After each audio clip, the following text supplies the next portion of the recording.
오늘 말씀은 베드로전서 2장 4절에서 10절. 우리 같이 한 목소리를 읽겠습니다. 시작. 사람에게는 버림받아 되었으나 하나님께는 택하심을 입은 보배로운 산돌이신 예수께 나와 너희도 산돌같이 신령한 집으로 세워지고 예수 그리스도로 말미암아 하나님이 기쁘게 받으실 신령한 제사를 드릴 거룩한 제사장이 될지니라. 성경에 기록되었으되 보라 내가 택한 보배로운 모퉁이 돌을 시온에 두노니 그를 믿는 자는 부끄러움을 당하지 아니하리라 하였으니 그러므로 믿는 너희에게는 보배이나 믿지 아니하는 자에게는 건축자들이 버린 그 돌이 모퉁이의 머릿돌이 되고 또한 부딪히는 돌과 걸려 넘어지게 하는 바위가 되었다 하였느니라. 그들이 말씀을 순종하지 아니함으로 넘어지나니 이는 그들을 이렇게 정하신 것이라. 그러나 너희는 택하신 족속이요 왕같은 제사장들이요 거룩한 나라요 그의 소유가 된 백성이니 이는 너희를 어두운 데서 불러내어 그의 귀한 빛에 들어가게 하신 이의 아름다운 덕을 선포하게 하려 하심이라. 너희가 전에는 백성이 아니더니 이제는 하나님의 백성이요 전에는 긍휼을 얻지 못하였더니 이제는 긍휼을 얻은 자니라. 아멘. 산돌과 택한 백성, The Living Stone and the Chosen People이라는 제목으로 말씀을 나눕니다. 기도합니다. 살아계신 하나님 아버지, 감사와 찬양을 드립니다. 주의 말씀을 또 대하는 시간인데 하나님, 이 말씀이 참으로 귀중하고 소중한 시간이 되게 하여 주시고 우리에게는 주님을 만나는 아버지 정말 복된 시간이 될 수 있도록 축복하여 주시며 아버지 이 시간을 통해서 하나님이 영광 받으시는 귀한 시간이 되게 하여 주옵소서. 감사드리며 우리 주 예수 그리스도 이름으로 기도합니다. 아멘.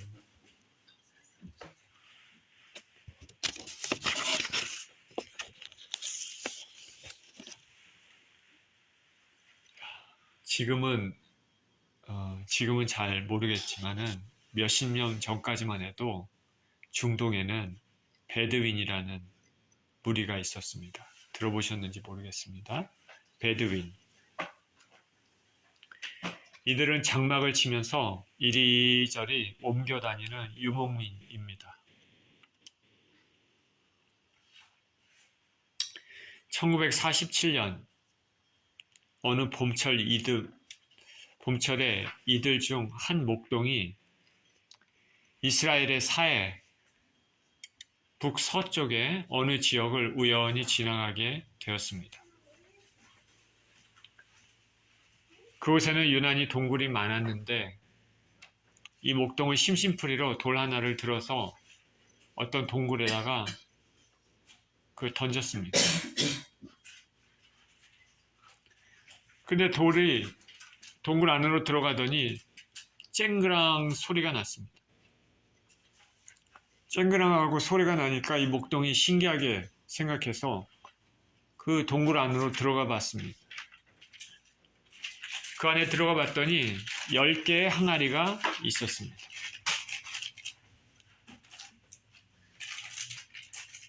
그래서 그것이 안에 무엇이 있는지 궁금해서 하나하나 들여다봤습니다.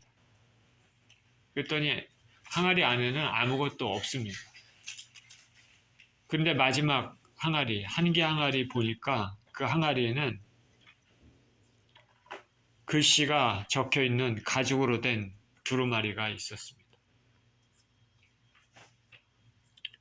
이 목동은 실망을 했습니다. 그래도 그 두루마리를 가지고 집에 왔습니다. 이 두루마리가 뭔지 모르고 별로 가치 있어 보이지도 않습니다. 그래서 자기 집에 그냥 매달아 놨습니다. 처음에는 그 가죽으로 신발끈이나 만들어야 되겠다 생각했는데 어쩐지 신발끈으로도 적당한 것 같지 않아 그냥 매달아 뒀습니다. 그런데 그 두루마리가 뭐냐면 바로 사의 사본이라 불려지는 성경 사본이었습니다. 어떤 보물이나 진주보다도 더 귀한 역사를 보여주는 가장 오래되고 권위 있는 성경 사본이죠. 대단한 물건이죠. 그런데 이 목동은 이 사본을 모르니까 그냥 신발끈으로 사용하려 했을 뿐 가치도 모른 채 그냥 2년을 그냥 매달아 두고 그냥 지냈습니다. 그래도 다행인 것은 이 목동이 이 성경 사본을 버리지 않았다는 것이죠. 그렇지만은 그 사본의 귀한 가치를 전혀 몰라보고 하찮게 취급을 했습니다. 우리가 주님으로 모시는 예수 그리스도는 보화와 같은 분이십니다. 우리 주 예수 그리스도께서는 우리에게 생명을 주시는 분입니다. 그러나 우리 주님께서 이 땅에 2000년 전에 오셨을 때는 사람들이 주님을 하찮게 여기고 외면했습니다. 주님이 누구신지 모르고 또 주님을 믿지 않는 불신앙 때문입니다. 오늘 본문 4절에 이렇게 시작합니다. 사람에게는 버림바가 되었으나 하나님께는 택하심을 입은 보배로운 산돌이신 예수께 나와 너희도 산돌같이 신령한 집으로 세워지고 예수 그리스도로 말미암아 하나님이 기쁘게 받으실 신령한 제사를 드릴 거룩한 제사장이 될지니라. 예수님께서는 자기 백성들을 구원하기 위해서 이 땅에 오셨지만은 자기 백성들로부터 외면당하고 배척당하셨습니다. 유대인들은 그렇게 오랫동안 메시아를 그렇게 갈망하면서도 막상 메시아가 오자 얼굴을 돌려 배척했습니다. 특히 종교 지도자들은 예수님을 싫어했습니다. 예수님의 왕 되는 걸 싫어해서 십자가 예수님을 못 박았습니다. 우리는 역사를 통해서 역사를 배우는 이유가 과거에 있는 일들이 어떠하고 그것을 잘못된 과거를 되풀이하지 않기 위해서 교훈을 삼기 위해서 배우기도 합니다. 우리가 이렇게 역사를 배우지만 우리가 실상 우리 인생들은 역사를 통해서 실상은 배우지를 못하는 것 같습니다. 그래서 과거의 일들이 계속 반복이 됩니다. 구약의 역사를 통해서 하나님이 보낸 하나님의 종들, 선지자들은 이스라엘 백성들에게 배척당하고 박해받고 순교했습니다. 그럼에도 그것을 알고 있음에도 동일한 일이 예수 그리스도께서 이 땅에 오셨을 때 반복됐습니다. 예수님께서는 이렇게 종교 지도자들 포함한 기득권자에게 배척을 당하셨는데 하나님에게는 택하심을 입었습니다. 택하심을 입었다는 헬라어 에클레크톤이라는 단어는 인정받았다라는 단어에서 파생되었습니다. 우리 주님께서는 사람들에게는 버림을 받았습니다. 그러나 하나님께는 인정받은 것입니다. 하나님께는 존귀함을 받은 것입니다. 사도행전 2장 22절에서 24절에 이렇게 얘기합니다. 이스라엘 사람들아 이 말을 들으라. 너희도 아는 바와 같이 하나님께서 나사렛 예수로 큰 권능과 기사와 표적을 너희 가운데서 베푸사 너희 앞에서 그를 증언하셨느니라. 그가 하나님께서 정하신 뜻과 미리 아신 대로 내준 바 되었거늘 너희가 법 없는 자들의 손을 빌어 못 박아 죽였으나 하나님께서 그를 사망의 고통에서 풀어 살리셨으니 이는 그가 사망에 매여 있을 수 없었습니다. 예수님께서는 종교 지도자를 포함해서 사람들로부터 배척을 당했지만 하나님께는 존귀함을 입은 것이죠. 사도 베드로는 이 예수님을 보배로운 산돌이라 말합니다. 보배로운 산돌, precious living stone입니다. 예수님은 사람들의 무지와 불순종으로 배척을 당하셨지만 하나님께서는 예수님을 높이시고 죽음에서 다시 살리셔서 교회의 영원한 기초가 되게 하셨습니다. 여기 산돌이라는 표현, 리빙스톤이라는 표현은 유대인들에게 그 당시 어떤 의미를 가지고 있는지 잘 압니다. 메시아를 상징하는 것입니다. 예수 그리스도께서는 리빙스톤, 산돌, 메시아입니다. 부활하시고 교회의 가장 주춧돌이 되신 것이죠. 교회는 예수님이 기초가 됩니다. 예수님이 빠진 교회는 있을 수가 없고 교회에서 울리는 메시지 모두 이런 것들이 도덕적인 것, 철학적인 것, 윤리적인 것들만이라면 그것은 교회의 모습이 아닙니다. 교회의 중심은 예수 그리스도입니다. 여기에서는 예수님을 산돌이라고 표현했는데 성경의 다른 곳에서는 또 다른 표현으로 사용됩니다. 마태복음에서는 이렇게 표현했습니다. 예수께서 이르시되 너희가 성경의 건축자들의 버린 돌이 모퉁이의 머릿돌이 되었나니. 마태복음에서는 모퉁이의 머릿돌로 표현되고 고린도전서에서는 생명수의 반석으로 표현되고 다니엘서 2장 34절에서 35절에서는 심판의 돌로 표현되어 있습니다. 이렇게 예수님은 사람들에게 버림받았지만은 산돌로서, 모퉁이의 머릿돌로서, 반석으로서, 심판의 돌로서 하나님께는 존귀함을 입었습니다. 예수님께서 사람들로부터 버림을 받았다. 그 사실로부터 우리가 알아야 될 수 있는 것은, 알 수 있는 것은 우리 예수 그리스도를 진정으로 믿는 우리 인생들도 세상으로부터 어려움을 당할 수 있다는 것을 알아야 됩니다. 진정으로 믿게 되면 그렇게 될 수 있다는 것이죠. 예수님께서도 손수 말씀하셨습니다. 내가 박해를 받았은즉 나를 따르는 너희도 박해를 받을 것이다. 왜냐하면 예수 그리스도를 진정으로 믿는 사람들은 세상에 사는 방법과 다르기 때문입니다. 그러니까 이상한 일이라고 생각하면 안 됩니다. 사도 베드로는 이 성도들에게 이 리빙스톤이 되시는 산돌이신 예수님께 나오라 말씀합니다. 나오라. 이 나온다라는 단어는 현재 분사의 모습을 가지고 있습니다. 단순히 한번 나오는 것이 아니라 계속해서 나오는 것이죠. 이스라엘 백성들이 광야에서 반석에서 생수의 물을 한 번만 마신 것이 아니라 계속 마셨습니다. 그랬던 것처럼, 그래서 생명을 유지해야 되는 것처럼 성도들도 우리 주 예수 그리스도 앞으로 계속해서 나와서 신령한 물을 마셔야 됩니다. 예수님이 구원의 반석이시기 때문에 그렇습니다. 이렇게 예수님께 나온 자들은 산돌이신 예수님 같이 산돌이 돼서 신령한 집으로 세워집니다. 신령한 집, spiritual house, the house of God, 하나님의 집입니다.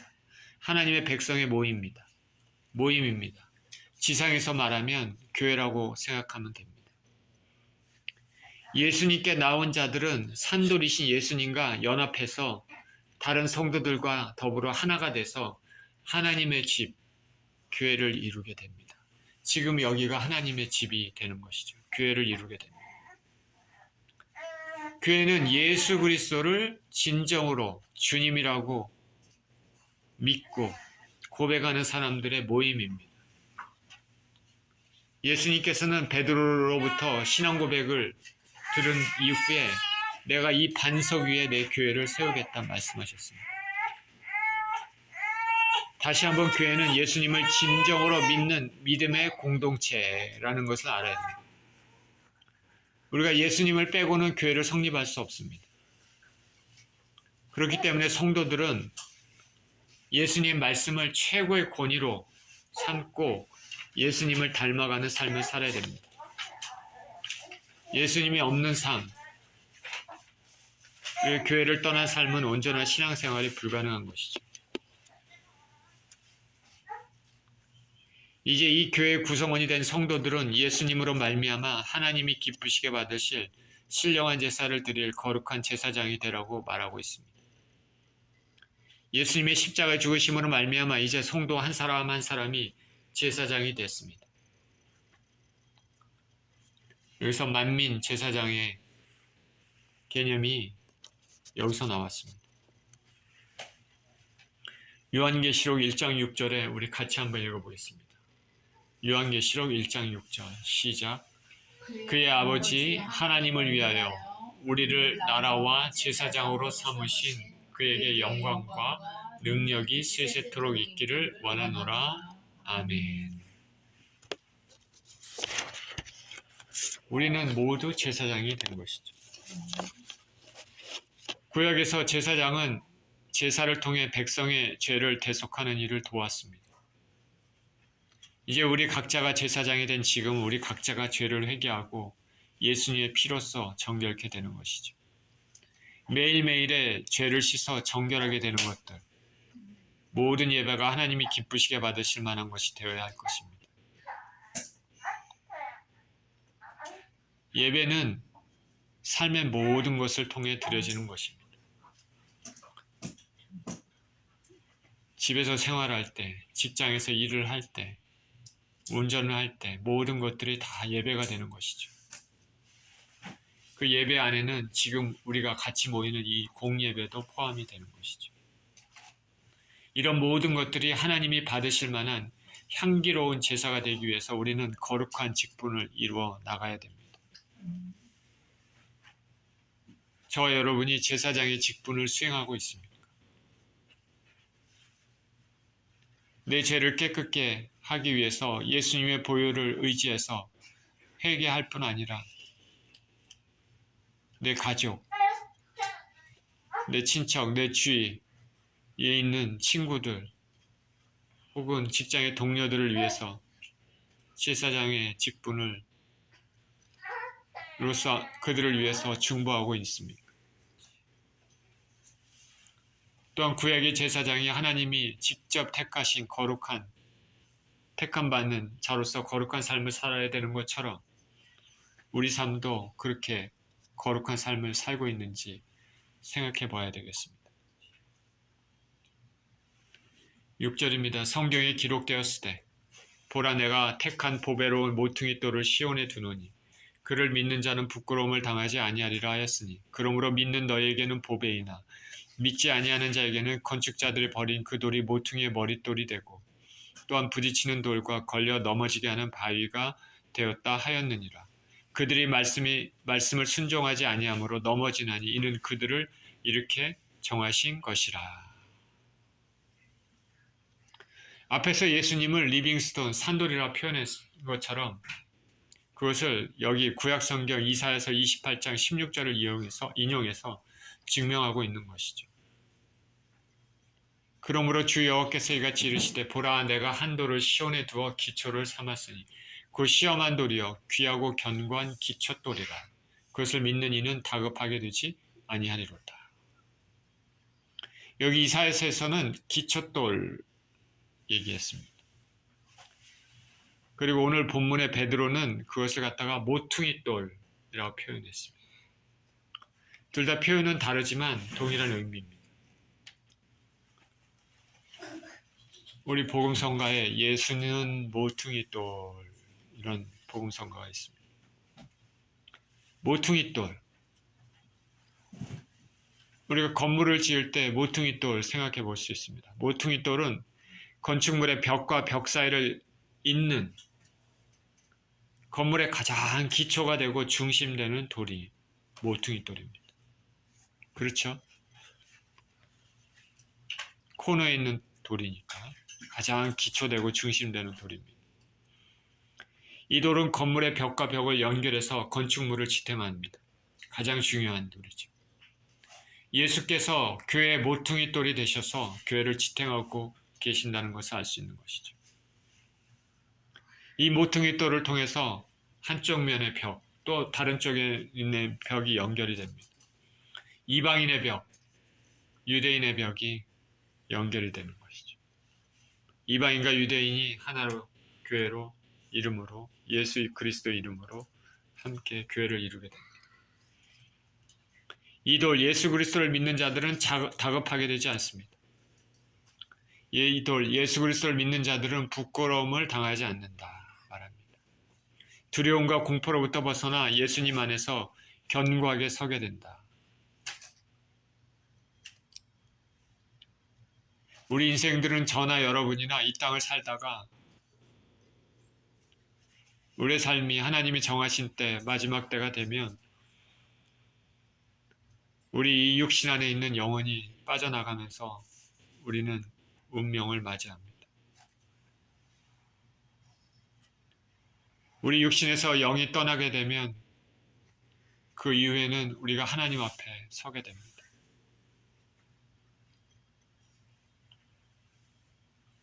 그 순간입니다. 그때 예수님을 믿었던 영혼들, 산돌이신 예수님께 진정한 소망을 두고 살았던 그런 사람들은 그 순간에 당황하지 않을 것입니다. 부끄러움을 당하지 않습니다. 우리 주 예수 그리스도께서 하나님 아버지 앞에서 그리고 천만 천사들 앞에서 우리를 인정해 주실 것이기 때문에 그렇습니다. 그러니 이 땅에서 예수님과 관계를 맺고 사는 것이 얼마나 중요한지 모릅니다. 예수님 없이 이 땅을 살아간다. 그러다 그때를 닥치면 예수님이 낯설게 되는 것이죠. 예수님께서 너는 누구냐 물으시고 예수님 저 모르십니까? 이렇게 한다면은 정말로 큰 낭패가 된 것이죠. 저 여러분들은 어떻게 해서든지 예수님 안에 있어야 합니다. 말씀을 읽고 묵상하고 기도하면서 말씀에 순종하면서 예수님 안에 있는 인생들이 되시기를 축원드립니다. 이와 같이 모퉁이 돌이 되신 예수님은 우리에게 보배가 됩니다. 보라 내가 택한 보배로운 모퉁이 돌을 시온에 두노니. 저와 여러분이 진정으로 예수 그리스도를 믿는다면 보배를 우리 안에 가지고 있는 것입니다. 트레저가 우리 안에 있는 것이죠. 영원한 생명을 가지고 사는 인생들이기 때문입니다. 생명의 주님을 모시고 사는 것이 얼마나 보배로운 삶입니까? 사도 바울은 고린도후서 4장 7절에서 이렇게 고백했습니다. 우리가 이 보배를 이 질그릇에 가졌으니 우리가 이 보배를 이 질그릇에 가졌으니 우리가 이 보배는 예수 그리스도, 이 질그릇은 자신의 몸입니다. 깨지기 쉬운 몸입니다. 우리 몸은 질그릇 같습니다. 그 표현이 참 적합합니다. 질그릇은 흙으로 만든 것인데 우리 인생도 흙으로 만든 하나님께서 흙으로 빚으셨습니다. 언제나 깨질 수 있는 연약한 몸입니다. 그러나 우리 안에 예수 그리스도가 우리 안에 계셔서 보배가 되십니다. 그러니 우리에게는 영원한 삶이 보장이 되어 있습니다. 영원한 행복과 복락의 삶이 보장이 되어 있는 것입니다. 예수 그리스도를 진정으로 믿는 사람들에게 허락하신 것입니다. 그러나 믿지 않는 자들에게는 예수님은 버린 돌이 됐습니다. 불순종하는 자들에게는 예수님은 거절당하셨습니다. 생명을 주시는 분이 거절당한다는 것이 언뜻 납득이 되지 않는데 죽음에서 건지시는 분을 거부하는 것은 참으로 이상합니다. 그런데 이런 일들은 2000년 전이나 지금이나 동일하게 일어납니다. 지금 예수 그리스도를 진정으로 믿고 있는 사람들이 이 세상에 얼마나 됩니까?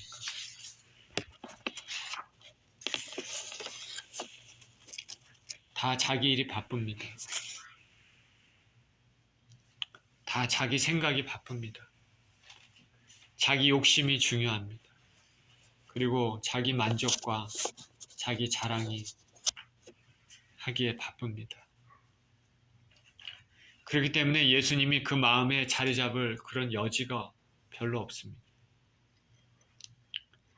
예수님을 믿는 자들에게는 참으로 요긴한 모퉁이돌 되지만 믿지 않는 자들에게는 버린 돌이 됐습니다. 믿지 않는 자들은 예수님을 하찮게 여깁니다.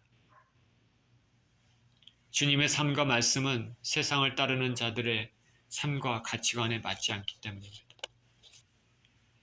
그렇게 거절당하신 예수님은 불순종하는 자들에게는 부딪히는 돌과 걸려 넘어지게 하는 바위가 되었습니다. 스텀블링 블럭이 된 것이죠. 예수님을 거부함으로 생기는 결과입니다.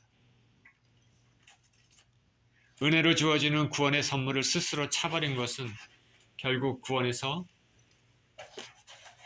멀어지고 돌에 부딪혀 넘어지는 결과를 가져오는 것이죠.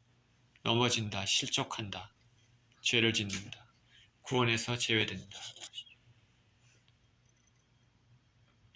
하나님이 정하신 길, 정도의 길, 정도, 바른 길, right way, 의로운 길, the righteous way. 그것을 만족시키지 못해서 비틀비틀, 이리저리 비틀비틀 다니다가 결국 넘어지게 되는 것이죠. 그러나 예수님을 믿는 영혼들은 똑바른 길, 정도의 길을 걷는 것처럼 인생을 살 수 있습니다. 비록 연약한 육신, 아직 완전히 구원받지 못한 그 육체전, 그거를 아직 가지고 있어서 죄를 짓기도 하지만 그 예수 그리스도를 진정으로 믿기 때문에 그 예수 그리스도의 피가 모든 죄를 깨끗게 해주셔서 정도의 길을 걷고 있는 것처럼 하나님께서 의인으로 그렇게 인정해 주시는 것입니다. 우리는 실상은 의인이 아니고 실상은 죄를 자주 짓기는 하지만 그 예수 그리스도의 피를 믿고 내가 예수님의 은혜로 내가 죄사함을 받았다라는 것을 진정으로 믿고 회개하며 그렇게 나가는 사람들에게는 하나님께서 정도의 길을 걷고 있는 것처럼 인정해 주는 것이죠. 의인으로 인정해 줍니다. 하나님께서 심판도 구원도 이렇게 정하셨습니다. 하나님이 정하신 것입니다. 하나님이 정하신 법은 하늘의 법이고 인간이 바꿀 수 없습니다. 심판과 구원은 오직 예수 그리스도를 통해서 이루어집니다. 예수님 없이 구원은 생각할 수가 없습니다.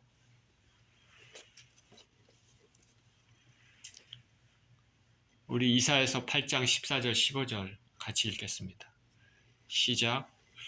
그가 성소가 되시리라. 그러나 이스라엘의 두 집에는 걸림돌과 걸려 넘어지는 반석이 될 것이며 예루살렘 주민에게는 함정과 올무가 되시리니 많은 사람들이 그로 말미암아 걸려 넘어질 것이며 부러질 것이며 덫에 걸려 잡힐 것이니라.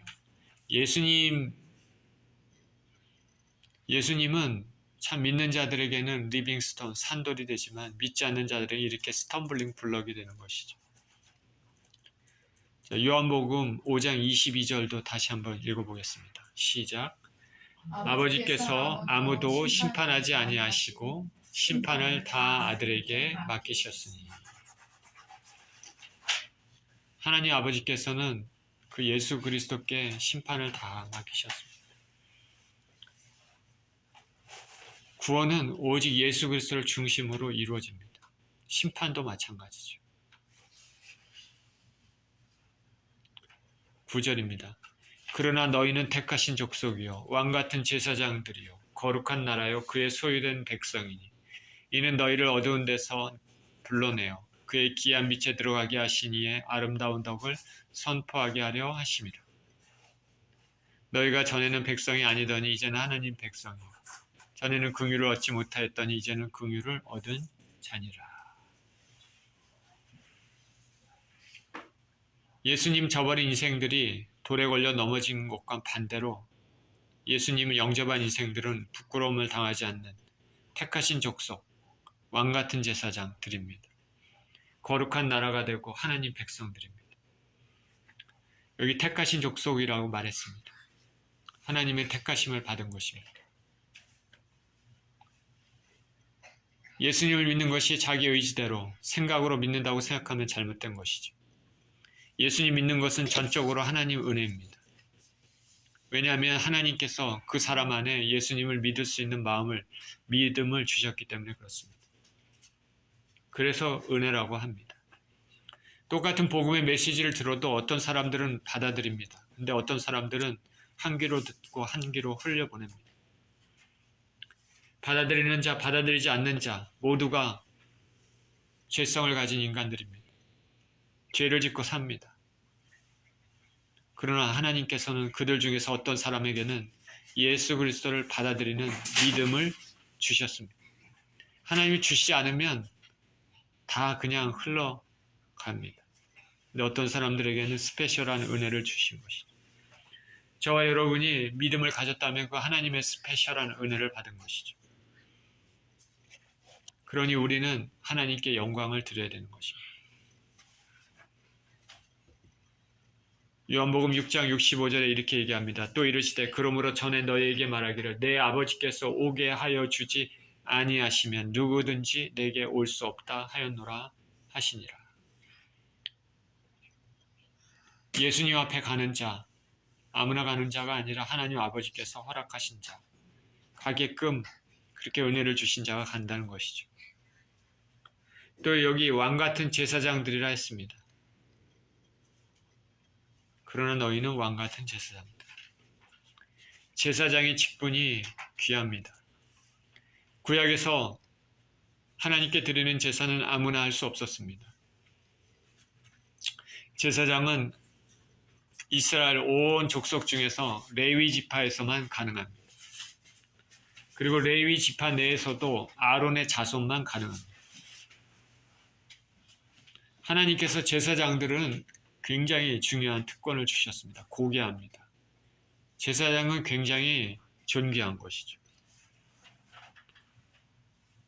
이 제사장직이 너무나 고귀하기 때문에 내가 한번 그 제사장직을 한번 해봐야 되겠다. 안 됩니다. 내가 하고 싶어서 된다는 것이 아니죠. 하나님이 정하신 사람만 가능합니다. 이스라엘 자손의 광야 생활 중에 제사직분을 탐낸 레위 자손들이 있었습니다. 고라 자손들은 반역을 일으켰습니다. 왜 모세가 지도자가 되고 아론과 아론의 아들들만 제사장이 되느냐?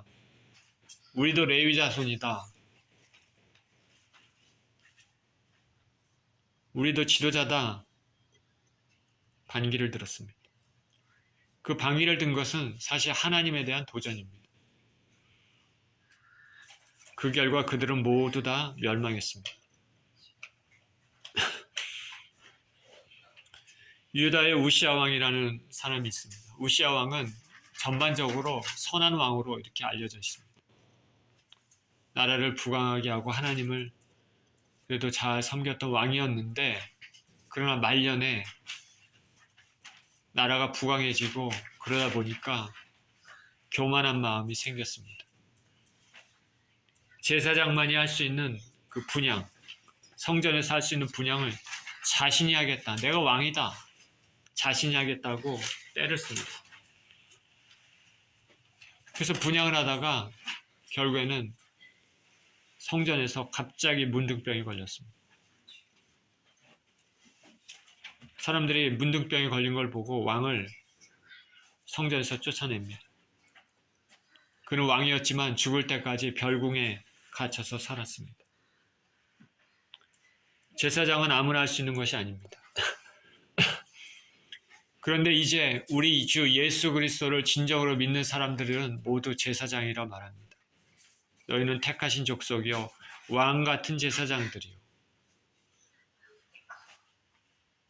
예수께서 십자가에서 운명하실 때 성소와 성소 안에 정말 가장 거룩한 하나님이 직접 임재하고 계신다는 그 지성소를 가로막고 있던 그 휘장이 위에서부터 아래까지 갈라졌습니다. 이전에는 오직 대제사장만이 하나님께 다이렉트로 1년에 그것도 한 번만 들어가서 대면할 수 있는 것들을 이제는 휘장이 위에서부터 아래로 갈라졌기 때문에 누구든지 다 지성소에 들어갈 수 있는 것이죠.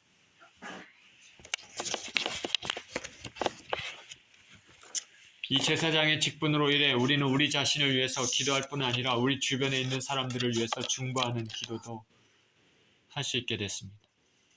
나의 죄를 씻기는 회개기도, 주위 사람들의 죄를 씻기는 기도도 드릴 수 있고 주위 사람들의 어려움을 대신 앓을 수 있는 것이죠. 저와 여러분이 예수 그리스도를 진정으로 믿고 있다면 우리는 제사장들입니다. 특별히 왕 같은 더구나 제사장들이라 말합니다. 그리고 예수 그리스도를 믿게 된 사람들은 거룩한 나라고 하나님 백성이 되었습니다. 최근에 북한 젊은 군인들이 러시아와 우크라이나 전쟁에 투입됐다는 뉴스가 나옵니다. 아무것도 모르는 전쟁에 휩쓸려 죽어갈 운명에 처했습니다. 어떤 뉴스에 보니까 한 명당 러시아로부터 받은 월급이 한 2,000달러 정도 된다. 북한 입장에서는 큰 돈이죠. 생명으로 맞바꿀 수 있는 돈이죠. 그러나 사실 여부를 떠나서 결국은 외화벌이의 수단으로 끌려간 게 분명해 보입니다. 그러니 우리가 북한에서 태어나지 않는 것이 얼마나 감사한 일인지, 태어난 나라에 따라 그 사람의 삶이 달라지는 것이 작금의 현실인데, 그런데 예수 그리스도를 믿는 사람들은 하나님의 백성이 될 수 있다고 분명히 말하고 있지 않습니까? 남녀노소, 빈부의 차이가 없이 누구나 예수 그리스도를 진정으로 믿는 사람들은 예수님 앞에 나오기만 하면은 영원한 복락의 나라, 말할 수 없는 기쁨의 나라의 백성이 되는 것입니다. 우리가 예수 그리스도를 진정으로 믿고 있다면 이런 은혜를 주신 하나님을 찬양해야 됩니다. 하나님은 찬양받기에 합당하신 분입니다. 그러면 이렇게 은혜를 받은 인생들이 해야 될 일이 뭐냐? 베드로 이렇게 말합니다. 어두운 데서 불러내어 예수님의 귀한 빛에 들어가게 하신 분의 아름다운 덕을 선전하라. 어두운 데서 불러내어 예수님의 귀한 빛에 들어가게 하신 분의 아름다운 덕을 선전하라. 전에는 백성이 아니더니 이제는 백성이 되었다. 전에는 긍휼을 얻지 못했더니 이제는 긍휼을 얻는 자가 되었다. 예수님을 믿게 해주신 하나님의 은혜를 선포하라는 것입니다. 전에는 깜깜한 삶, 아무것도 모르는 무지한 삶, 멸망길로 가는 죄된 삶을 살았지만 그 흑암에서 예수님을 통해 빛의 세계로 나오게 됐습니다. 그러니 하나님을 찬양하지 않을 수 없습니다. 하나님을 자랑하라. 나를 위해서 죽으신 예수님을 자랑하라. 생명을 주신 그 은혜를 자랑하라. 우리가 나를 자랑하는 것, 인간적인 자랑은 죄를 쌓지만 하나님을 자랑하는 것은 하나님께 영광이 되는 것이죠. 하나님을 영화롭게 하는 것입니다. 그래서 사도 바울도 자랑하는 자는 주 안에서 자랑하라. 저와 여러분은 하나님을 자랑하시길 바랍니다. 하나님을 높이시길 바랍니다. 행복한 일, 즐거운 일이 있을 때마다 하나님을 자랑하십시오. 그리고 내가 지금 누리는 것이 있다면 그 모든 것이 하나님으로부터 온 것임을 고백하고 인정하고 자랑하십시오. 혹 힘든 일이 있어도 그것이 이제 지나가고 축복으로 바꿔질 것, 하나님을 기대하며 그렇게 자랑하십시오. 그렇게 되면 우리 주변에 있는 천사들이 미소를 띌 것이고 하늘 보좌에 있는 하나님이 영화로우심을 느끼게 될 것입니다. 자랑하는 자는 주 안에서 자랑할지니라.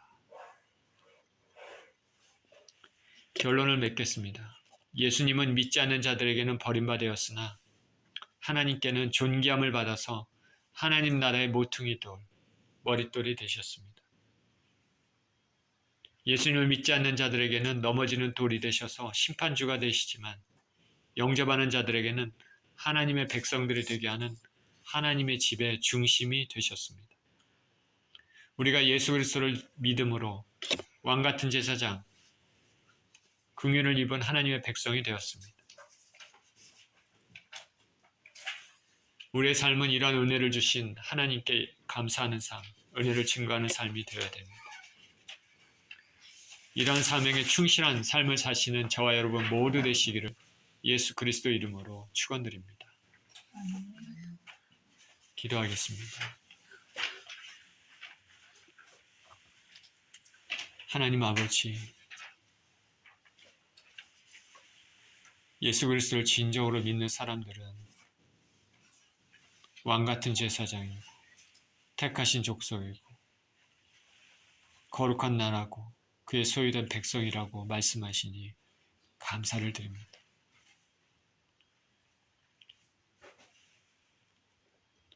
하나님의 은혜이고 아들 되신 예수 그리스도의 은혜입니다. 하나님 아버지, 우리에게 이러한 믿음을 갖게 해주신 것 감사드리고 그로 말미암아 이러한 고귀한 신분을 갖게 해주신 것에 감사를 드립니다. 우리 삶을 통해서 하나님이 영광 받으시고 하나님의 행하신 모든 일들에 대해 감사하며 찬양하며 자랑하는 인생이 되게 하여 주시옵소서. 감사드리며 우리 주 예수 그리스도 이름으로 기도합니다. 아멘.